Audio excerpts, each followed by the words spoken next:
자, 신약 성경 126페이지, 누가복음 18장 1절에서 8절까지의 말씀입니다.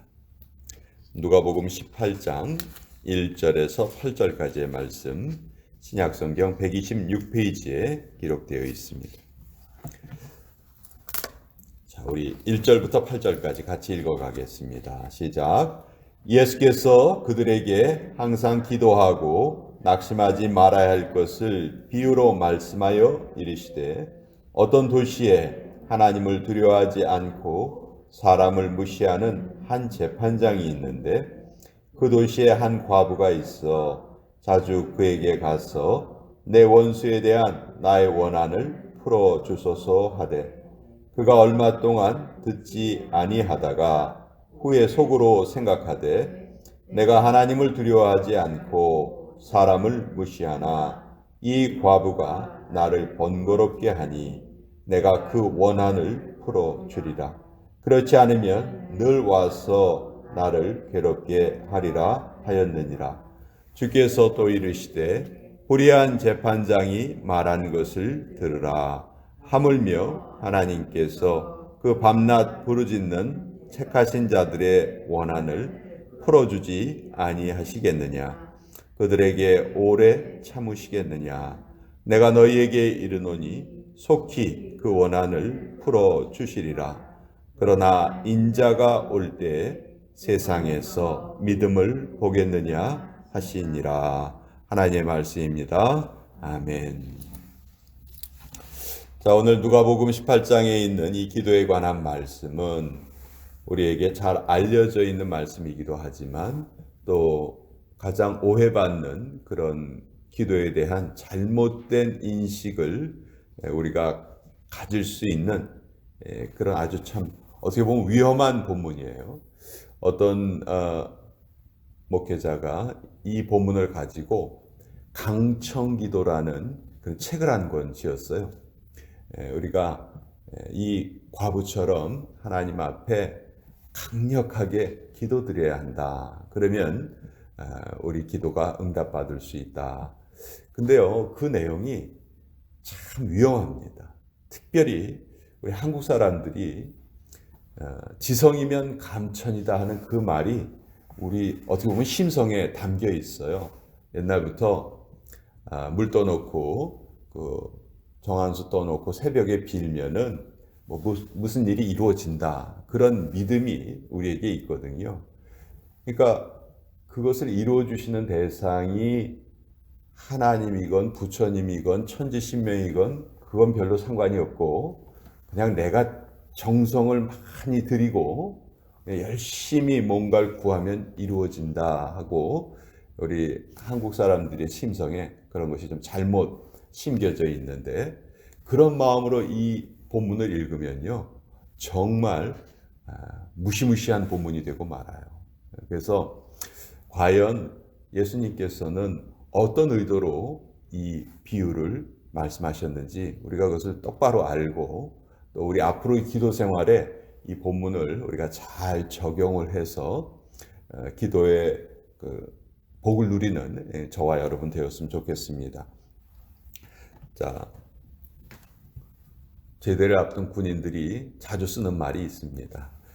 거꾸로 매달아놔도 국방부의 시계는 돌아간다. 그런 말 많이 써요. 제대 날짜를 기다리는 게 너무너무 지루하거든요. 아휴, 언제 제대인가? 언제 제대인가?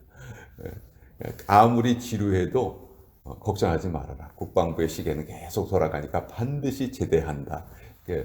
제대하는 군인들을 위로할 때 쓰는 말이, 그런 말이 있는데, 우리도 마찬가지예요. 신앙생활을 할 때 참 고생스럽고 어려운 일이 있지만 반드시 그 고생과 어려움이 끝날 날이 있다는 것이죠.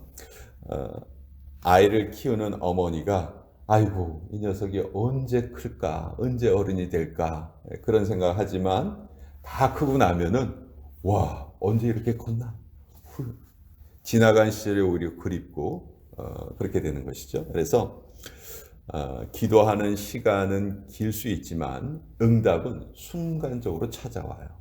430년 동안 출애굽을 기다렸습니다. 근데 출애굽 그 사건은 하룻밤 만에 이루어지거든요. 그러니까 기다리는 시간이 길다 해도 반드시 이루어진다 하는 거예요. 자, 오늘 이 누가복음 18장에 있는 말씀은 예수님께서 그 비유의 목적을 1절에 아주 분명하게 알려주세요. 그들에게 항상 기도하고 낙심하지 말아야 할 것을 비유로 말씀하여 이르셨다. 그러니까 기도를 하면서 낙심을 하지 말아야 한다는 말이죠. 반대로 얘기하면 기도하면서도 낙심하는 경우가 많이 찾아온다는 거예요. 왜 내 기도가 응답되지 않는가 하는 그런 힘들고 어려운 시기가 기도하는 중에 꼭 찾아온다는 것이죠. 근데 그럴 때 믿음을 가진 사람은 어떻게 그 어려움을 극복해야 할까? 그거를 이제 이 비유로 말씀해 주신 거예요. 이 비유에 보면 두 명의 등장인물이 나오죠. 한 사람은 불의한 재판장. 예수님께서 아예 딱 한마디로 불의한 재판장이라고 6절에 말씀하시는데 이 사람은 어떤 사람이냐 하면 2절에 하나님을 두려워하지 않고 사람을 무시하는 한 재판장. 그러니까 하나님도 두려워하지 않고 사람도 무시해요. 그러니까 아주 인격적으로 좀 못된 사람이에요. 못된 사람인데 어떻게 재판장이 됐어요? 그리고 또 한 사람의 등장인물은 한 과부가 등장을 하는데 당시에 과부는 사회적으로 가장 연약한, 사회적으로 가장 소외된 그런 사람이죠. 그 사람이 어떤 억울한 일이 있었어요. 그래서 그 억울한 일을 풀어달라고 계속해서 그 재판장을 찾아갑니다. 근데 재판장이 4절에 얼마 동안 듣지 않다가 이 재판장은 워낙 인격적으로 성숙되지 않은 사람이기 때문에 타인의 아픔에 대해서 공감하는 그런 사람이 아니에요. 그건 당신 사정이지 난 몰라 하는 식으로 그 원한을 풀어주지 않았습니다. 근데 계속해서 이 과부가 찾아갔어요. 그랬더니 어떻게 지금 이 사람이 말하냐. 4절에 보면요. 그가 얼마 동안 듣지 아니하다가 후에 속으로 생각하되 내가 하나님을 두려워하지 않고 사람을 무시하나. 자기가 어떤 존재인지 또 똑바로 알고 있어요. 참 희한한 사람이에요. 5절에 이 과부가 나를 번거롭게 하니 내가 그 원한을 풀어주리라. 자, 이 재판장이 이 과부의 어려운 일을 해결을 해주는데 그 동기가 뭡니까? 이 과부가 안 돼서 이 과부를 생각해서 이 과부에게 좋은 일을 하기 위해서 하는 것이 아니고 자기 귀찮은 거 싫어서 자기 편하려고. 그러니까 그 원을 들어주는 그 동기 자체가 잘못돼 있죠. 아유 귀찮아. 아유 내일 또 찾아올 것 같아. 아유 오늘 빨리 해결해 줘야지 하는 그런 식으로 해결해 줬다는 거예요. 근데 이제 예수님께서 이 비유를 말씀하시면서 예수님이 꼭 하고 싶으신 말씀이 7절 말씀이에요. 7절에서도 하물며. 이 하물며라는 단어가 이 비유의 핵심입니다. 하물며라는 말을 우리가 정확하게 알아야 돼요. 정확하게 알고 이해를 해야 합니다. 하물며 하나님께서 그 밤낮 부르짖는 택하신 자들의 원한을 풀어주지 아니하시겠느냐. 그러니까 예수님께서는 지금 무엇을 비교하고 계시냐면 이 불의한 재판장과 하나님을 비유하고 계신 거예요.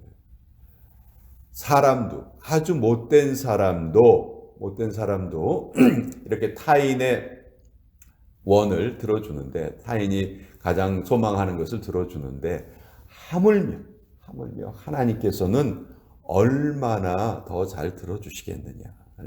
그러니까 기도를 하면서 결코 낙심하지 말아야 될 이유는 너희가 하나님이 어떤 분이신지만 안다면 그것만 제대로 알고 있다면 결코 낙심하지 않을 것이다. 반대로 말하면 기도하면서 낙심하는 이유는 기도를 하는 대상 그 하나님에 대해서 우리가 제대로 알고 있지 못하기 때문에 낙심을 하게 된다 하는 것이죠.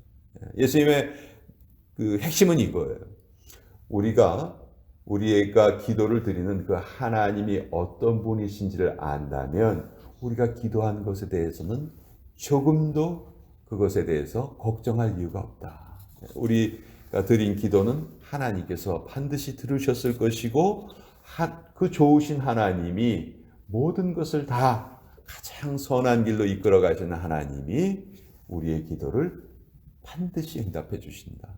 그럼 왜 아직까지 응답이 되지 않았느냐? 아직까지 응답되지 않는 것이 우리에게 더 좋은 일이기 때문에 하나님께서 응답을 지금 지연시키고 계신 것이지, 우리의 정성이 부족하거나 우리가 더 기도를 열심히 드리지 않아서 그랬거나 그런 것이 아니다 하는 것이에요.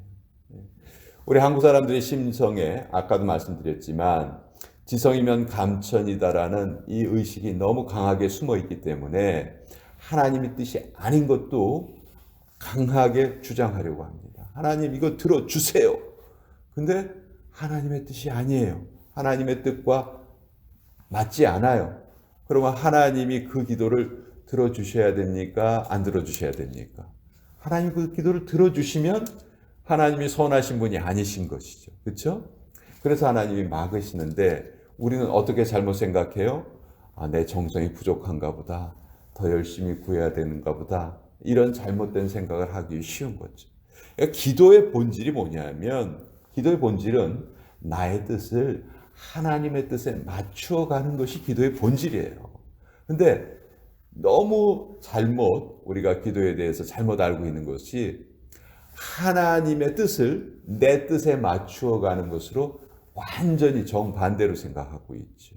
그래서 기도가 이루어지지 않는다 생각하고 낙심하게 되고 그런 것이죠. 그래서 예수님은 우리가 기도드리는 대상 하나님이 어떤 분이신지를 안다면 결코 기도하다 낙심하는 일이 없을 것이다.